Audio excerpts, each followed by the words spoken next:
ചെറുപ്പം മുതലേ എന്നെ ഒരുപാട് ചിന്തിപ്പിച്ച, എനിക്കൊരു കൺഫ്യൂഷൻ ഉണ്ടാക്കിയ ബൈബിളിലെ ഒരു വചനമാണ് മത്തായിയുടെ സുവിശേഷം 13-12 ഉള്ളവന് നൽകപ്പെടും, അവന് സമൃദ്ധമായി നൽകപ്പെടും, ഇല്ലാത്തവനിൽ നിന്ന് ഉള്ളതുകൂടെ എടുക്കപ്പെടും. എന്തായിരിക്കും ദൈവം ഈ വചനത്തിലൂടെ ഉദ്ദേശിച്ചിട്ടുണ്ടാവുക? ഒരു നല്ലൊരു വീടുള്ള ഒരാൾക്ക് ഒരു ലക്ഷറിയസ് വീടും കൂടെ കൊടുക്കുന്നതായിരിക്കുമോ?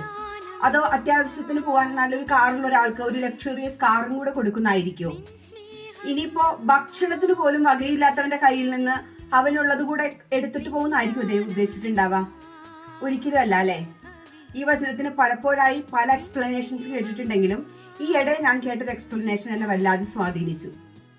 എന്തുള്ളവനായിരിക്കും ദൈവം വീണ്ടും വീണ്ടും നൽകുന്നത്?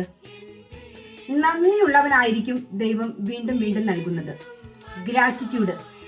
ദൈവം നമുക്ക് നൽകുന്ന ചെറിയ ചെറിയ സന്തോഷങ്ങളിലെ ചെറിയ ചെറിയ അനുഗ്രഹങ്ങളിൽ പോലും നമ്മൾ നന്ദിയുള്ളവരാണെങ്കിൽ ദൈവം നമുക്ക് ഒരുപാട് നൽകും.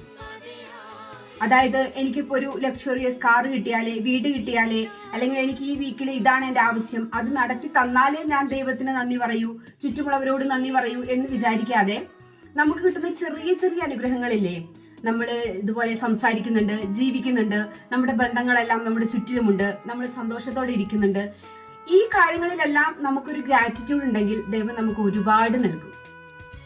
ഇനി വേറെ ചില മനുഷ്യരുണ്ട്, എന്ത് കിട്ടിയാലും എന്ത് കൊടുത്താലും നമുക്ക് കിട്ടുന്ന എല്ലാ അവസരങ്ങളും അത് മര്യാദയ്ക്ക് ഉപയോഗിക്കാതെ നമുക്ക് കിട്ടുന്ന അവസരങ്ങൾ മൊത്തം നമ്മുടെ ഒരു എഫേർട്ട് കൊണ്ട്, സ്വന്തം എഫേർട്ട് കൊണ്ടാണെന്ന് വിചാരിക്കുന്ന ചില ആൾക്കാരുണ്ട്. അതിന് മനുഷ്യർക്കോ ദൈവത്തിനോ ചുറ്റുമുള്ള ഒന്നിനോ ഒരു സ്വാധീനമില്ല. എന്റെ മാത്രം കഴിവുകൊണ്ടാണ് എനിക്ക് ഈ അവസരം കിട്ടിയത്, അല്ലെങ്കിൽ എന്ത് ചെയ്ത് കൊടുത്തിട്ടും നന്ദിയില്ലാതെ പിറുപിറുക്കുന്ന, മുറുമുറുപ്പോടെ സംസാരിക്കുന്ന, തൃപ്തിയില്ലാത്ത ചില മനുഷ്യരുണ്ട്. അങ്ങനെയുള്ള മനുഷ്യരിൽ നിന്നാണ് ദൈവം ഉള്ളത് കൂടെ എടുത്തോണ്ട് പോകുന്നു പറഞ്ഞത്. അപ്പൊ നമുക്ക് നന്ദിയുള്ളവരായിരിക്കാം, സ്നേഹമുള്ളവരായിരിക്കാം അല്ലെ.